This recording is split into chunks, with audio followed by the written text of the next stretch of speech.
नमस्कार प्यारे विद्यार्थियों।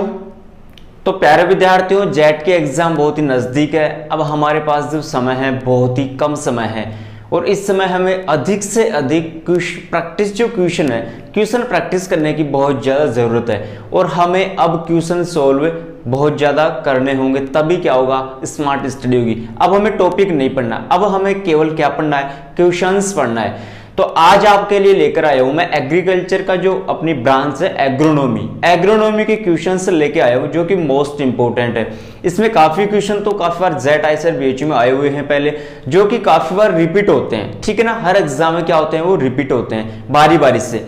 तो ये क्वेश्चन से आपके रामबाण औषधि का काम करेंगे। ये जो समय है, इस समय में कैसे क्वेश्चन हमें पढ़ना चाहिए, तो उन सभी क्वेश्चन की मैंने क्या किया, एक छटनी की है और उनको छटनी करके मैं आपके लिए लेकर आया हूं। तो समय को बचाते हुए सीधे पॉइंट व्यू पर बात करते हैं। तो देखिएगा, इस स्पेशल जेट के लिए है ये क्वेश्चंस। फर्स्ट क्वेश्चन हमारा, राजस्थान में किस प्रकार की मृदाएं पाई जाती है? तो आंसर क्या होगा, लवणीय क्षारीय। दोस्तों मैं आपको बता दूं कि आप जब पेपर को सोल्व करो ना, तो क्वेश्चन को ठीक से पढ़ना, क्योंकि काफी बार क्या होता है कि क्वेश्चन आया हुआ क्वेश्चन क्या हो जाता है, गलत हो जाता है। तो क्वेश्चंस को ठीक से पढ़ना, एक के बजाय 2 बार पढ़ लेना, कोई टेंशन नहीं है, लेकिन क्वेश्चन को बिल्कुल बढ़िया तरीके से पढ़ना। ठीक है, तो फर्स्ट क्वेश्चन क्या हमारा, राजस्थान में किस प्रकार की मृदाएं पाई जाती है? तो राजस्थान में किस प्रकार की मृदाएं पाई जाती है? लवणीय क्षारीय प्रकार की मृदाएं पाई जाती है। यहां पर अपन बात करें कि राजस्थान में कितने प्रकार की मृदाएं पाई जाती है, तो मुख्यतः 8 प्रकार की मृदाएं राजस्थान में पाई जाती है। ठीक है, नेक्स्ट बात करें, मोस्ट इंपोर्टेंट है लवणीय मृदाओं का सुधार। अब यहां पर सुधार की बात करेंगे तो लवणीय मृदाओं का जो सुधार किया जाता है वो किससे किया जाता है? अपक्षालन, या फिर इसे क्या कह सकते हैं, लीचिंग। और अपन क्या कह सकते हैं, इसके अपक्षालन को अपन क्या कह सकते हैं, लीचिंग। गाइस आपको फिर सेकंड बात बताऊं, यदि आपको काफी बार क्या होता है कि हिंदी के कुछ शब्द ना अपने को समझ में नहीं आती, तो टर्मिनोलॉजी वहां पर इंग्लिश भी आएगी और हिंदी भी आएगी, तो दोनों भाषाओं का आप क्या करोगे, वहां पर उपयोग करोगे, यूज करोगे। यदि कोई टर्मिनोलॉजी इंग्लिश में समझ में आती है तो इंग्लिश का आंसर देके आप उसका सही कर देना। हिंदी यदि समझ में नहीं आती तो इंग्लिश जरूर यूज करना, क्योंकि हिंदी का आंसर गलत हो सकता है लेकिन इंग्लिश लैंग्वेज का क्वेश्चन कभी भी गलत नहीं हो सकता। तो ठीक है, तो लवणीय मृदाओं का सुधार किया जाता है अपक्षालन। अब यहां पर अपन समझने की कोशिश ज्यादा नहीं करेंगे। लीचिंग क्या होता है कि मृदा में जो लवण है वो लवण पानी के साथ घुलकर मृदा में नीचे चले जाते हैं। तो लवण यदि नीचे चले गए तो लवणों भूमि की ऊपर वाली परत में क्या हो जाएंगे, लवणों की मात्रा कम हो जाएगी। सीधे अपन क्वेश्चंस की बात करेंगे यहां पर। नेक्स्ट है अम्लीय मृदा। लवणीय की बात कर ली, अम्लीय मृदाओं में किन पोषक तत्वों की कमी पाई जाती है? अब यहां पर क्वेश्चन में पूछा क्या है, कमी, अधिकता और कमी। तो क्या पूछा, कमी किन की पाई जाती है? तो कैल्शियम और मैग्नीशियम पोषक तत्वों की अम्लीय मृदाओं में कमी पाई जाती है। कैल्शियम और मैग्नीशियम पोषक तत्व की क्या पाई जाती है, कमी। तो इसीलिए बोल रहा हूं कि क्वेश्चन को ठीक से पढ़ना। नेक्स्ट क्वेश्चन है, अम्लीय मृदाओं में किन पोषक तत्वों की अधिकता। अब देखो यहां पर क्या पूछा इसने, कमी पूछ ली, लेकिन यहां पर क्या पूछा इसने, अधिकता पूछी है। तो अधिकता किन पोषक तत्वों की पाई जाती है? एल्यूमिनियम, कॉपर, आयरन और मैग्नीज। मनकू एल्फी।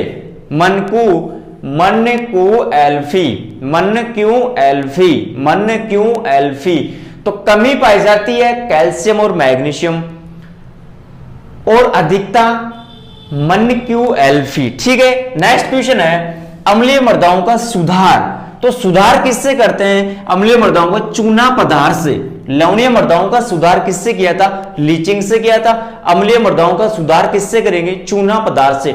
अब चूना पदार्थ का सूत्र क्या होता है? CaCO3, calcium carbonate. अब 3 प्रकार का पदार्थ होता है चूना, बुझा हुआ चूना, बिना बुझा हुआ चूना और चूना पदार्थ। ठीक है, तो इनका ध्यान रखना थोड़ा। नेक्स्ट क्वेश्चन है, क्षारीय मृदाओं में किस पोषक तत्व की अधिकता पाई जाती है? अब इसने किस मृदा का पूछा है? क्षारीय मृदा का। तो क्षारीय मृदा में किस पोषक तत्व की अधिकता पाई जाती है? सोडियम। ठीक है, लवणीय में भी किन की पाई जाती है थोड़ी अधिकता? तो सोडियम की भी होती है। ठीक है, लवणीय और क्षारीय दोनों में किन पोषक तत्वों की अधिकता होती है? सोडियम की क्या होती है? अधिकता होती है। नेक्स्ट है, अब क्या करेंगे, क्षारीय मृदा का सुधार करेंगे। तो क्षारीय मृदाओं का सुधार किससे करते हैं? जिप्सम से। अम्लीय मृदाओं का चूना पदार्थ से करते हैं और क्षारीय मृदाओं का जिप्सम से करते हैं। अब एग्जाम में क्या होता है, एग्जाम में कंफ्यूजन हो जाता है कि अम्लीय में जिप्सम आएगा या फिर चूना पदार्थ आएगा। तो ए पहले आता है या फिर श आता है?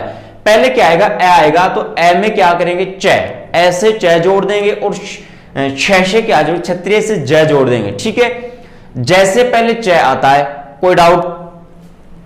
और छ से क्षत्रिय से पहले क्या आता है, ए। तो अम्लीय मृदाओं का सुधार करते हैं चूना पदार्थ से और क्षारीय मृदाओं का सुधार करते हैं जिप्सम से। अब जिप्सम का सूत्र भी काफी बार पूछा हुआ है, तो CaSO4 और 2 जल के अणु, CaSO4 और 2 पानी, सीधा सीधा ध्यान रखना, सूत्र भी काफी बार पूछ लेता है। यहां पर 2H2 दे देगा, यहां पर CaSO4 की जगह CaCO3 दे देगा। ठीक है, तो आंसर ठीक से पढ़ना, CaSO4 2 पानी, सीधा सीधा ध्यान रखना। अब यहां पर कैल्शियम की मात्रा भी पूछा हुआ है, तो कैल्शियम की मात्रा होती है 29.2, यहां पर काफी बार 26.2 भी होता है, तो 29.2 या फिर 26.2। ठीक है, सल्फर की मात्रा होती है 16 से 18%।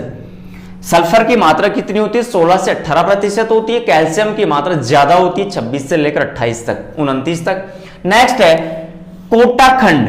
अब खंड का मतलब है कि जलवायु खंड। राजस्थान, अब ये क्वेश्चन इंपोर्टेंट है, राजस्थान में कितने जलवायु खंड है, 10, और भारत में कितने हैं, 15। राजस्थान में जलवायु खंड कितने हैं, 10। क्वेश्चन पूछा हुआ, मोस्ट इंपोर्टेंट है। भारत में कितने हैं, 15। तो इसने पूछा है कि कोटा खंड में किस प्रकार की मृदाएं पाई जाती है, तो मध्यम काली मृदाएं पाई जाती है। जलवायु खंड कितने हैं, 10। तो जो कोटा है ये हाड़ौती क्षेत्र में आता है, कोटा, बारां, बूंदी, झालावाड़, जहां पर वर्षा क्या होती है, अधिक होती है। तो अधिक वर्षा के कारण वहां पर मृदा कैसी होगी, मध्यम काली।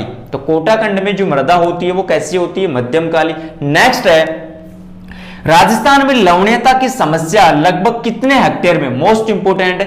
राजस्थान में जो लवणीय मृदा, सबसे पहला क्वेश्चन हमारा यही था कि लवणीय मृदा, लवणीय क्षारीय मृदा राजस्थान में अधिकता से पाई जाती है, लेकिन उसका क्षेत्रफल कितना है, तो वो है 10 लाख हेक्टेयर। कितना है गाइस, 10 लाख हेक्टेयर क्षेत्रफल है। नेक्स्ट है ग्रेनाइट चट्टान से किस प्रकार की मृदा का निर्माण होता है, तो अम्लीय मृदाओं का जो निर्माण होता है ग्रेनाइट चट्टानों से होता है। चट्टानें क्या होती है, धीरे धीरे टूटती है, टूटने के बाद उनका आकार 2 mm हो जाता है, तो फिर किनका निर्माण हो जाता है, मृदा का। तो ग्रेनाइट चट्टान से किस मृदा का निर्माण होता है, अम्लीय मृदाओं का। नेक्स्ट है मृदा की कठोर परत को तोड़ने के लिए काम आने वाला यंत्र, तो चिजलर यंत्र।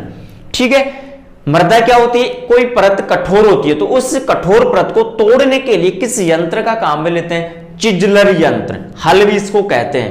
नेक्स्ट है लवणीयता ग्रसित मृदाओं के लिए उपयुक्त उर्वरक। अब इसने पूछ लिया उर्वरक, तो अमोनियम सल्फेट NH4SO4। ठीक है, NH4.SO4।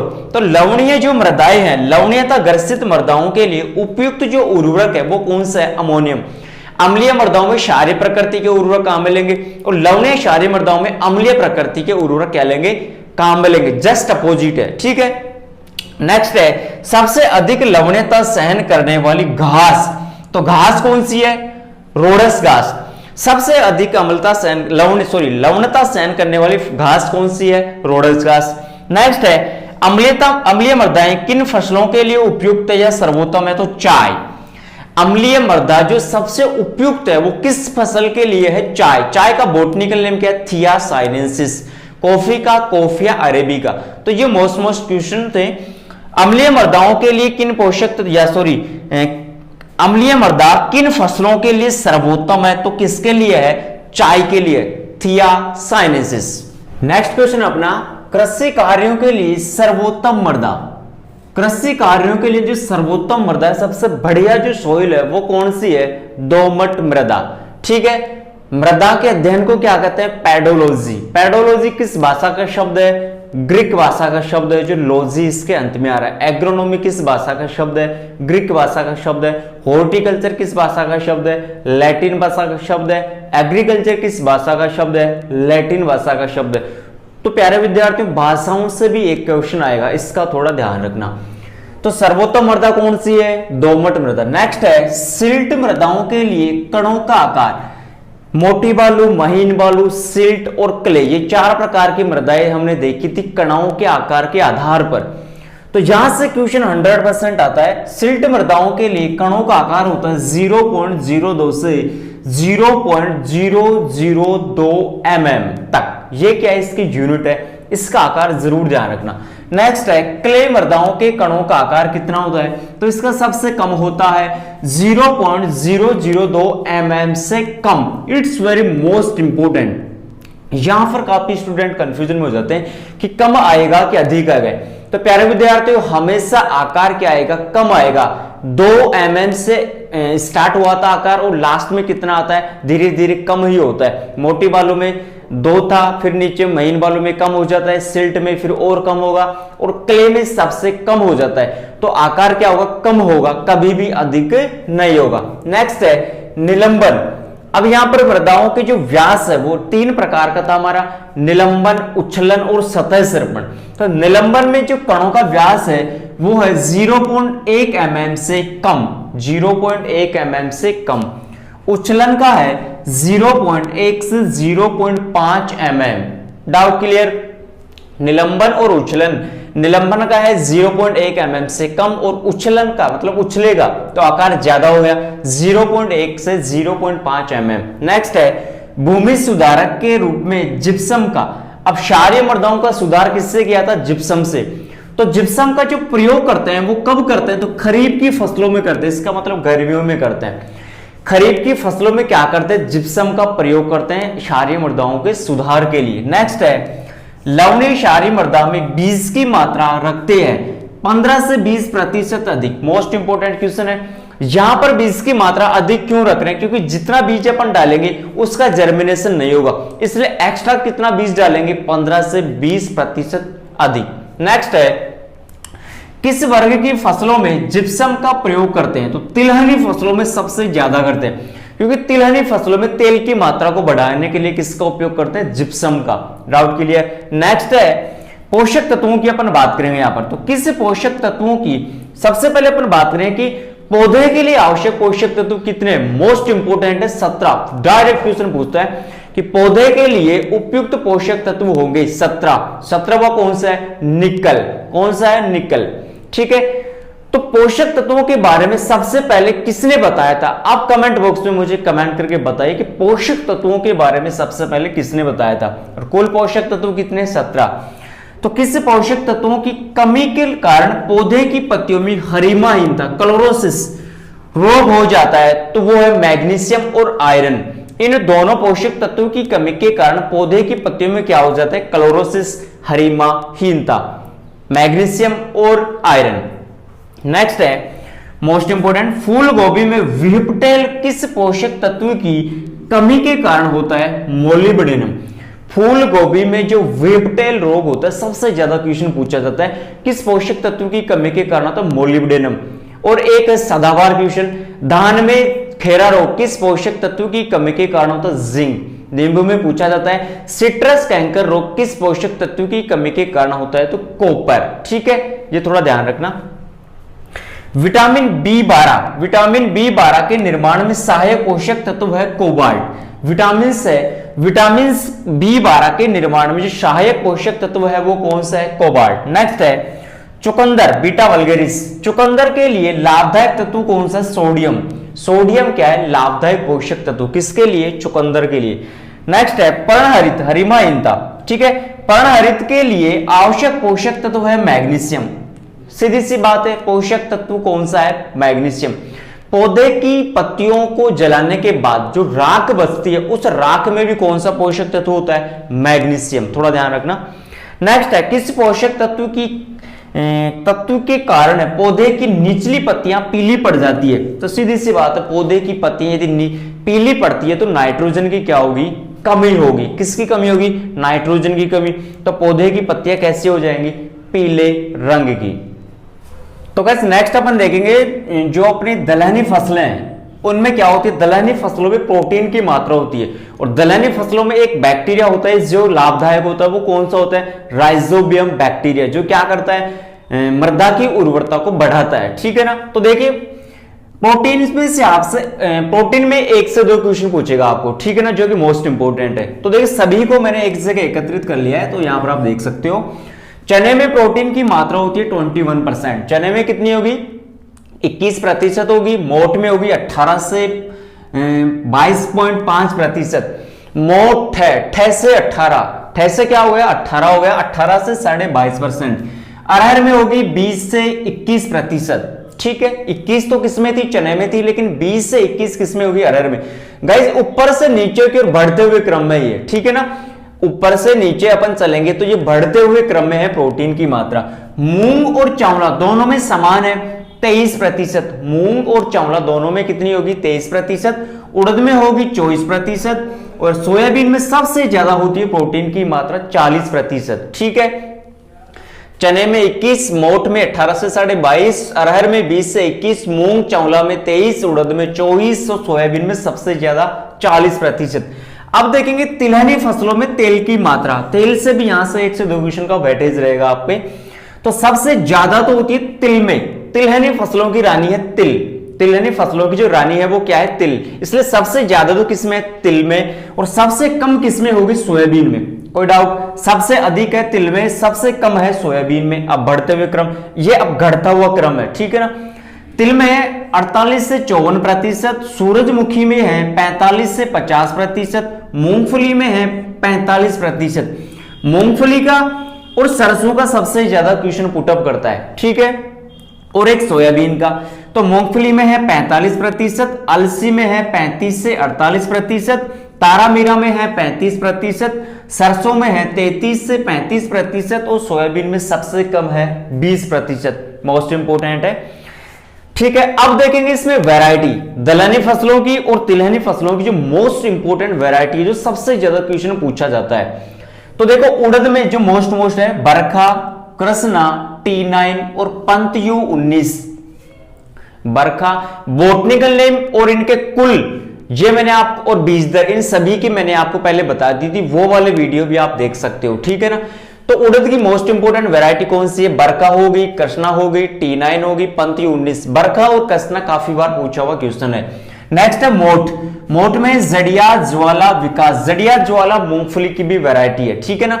तो जड़िया, ज्वाला, विकास, ज्वाला, पूसा ज्वाला मिर्च की वैरायटी है, ठीक है ना। ज्वाला मतलब आग लगती है। मरु, वरदान और RMO 40 मोस्ट इंपोर्टेंट है। RMO 40 किसके वैरायटी है? मोठ की। इसके अलावा जड़िया हो गई, ज्वाला हो गई, विकास हो गया, मरु विकास, मरु वरदान और RMO 40। मूंग में देखो RMG 62। जहां पर RMG आ जाए ना, देखो मूंग है तो M से मैं और G से क्या बन गया? गै, मूंग गै, ठीक है। RMO मोठ, MO से तो क्या बन गया? मोठ बन गया। और MG से क्या बन गया? मूंग बन गया। रटने की कोशिश बिल्कुल भी मत करना। RMO शब्द जहां पर भी आ जाए वैरायटी मोठ की होगी। RMG मूंग आ जाए, वो MG आते मूंग की वैरायटी होगी। अरहर में देखो प्रगति, जागृति, प्रभात, ICPH 8 मोस्ट इंपोर्टेंट है। नेक्स्ट है चौला। चौला में है RC 19, RS 9। अब RS 9 तो किसकी है? चौला की। और RS 10 किसकी है? चने की। चौला में चने में और है प्रताप, चना फर्स्ट। नेक्स्ट है तिलहनी फसलों में। दलहनी फसलों में देख लिया मोस्ट। अब तिलहनी फसलों में देखेंगे मूंगफली। जीजी, जहां पर भी जीजी शब्द आ जाए वो किसकी वैरायटी होगी? मूंगफली की। जीजी क्या खाती है? मूंगफली खाती है। जीजी क्या खाती है? मूंगफली।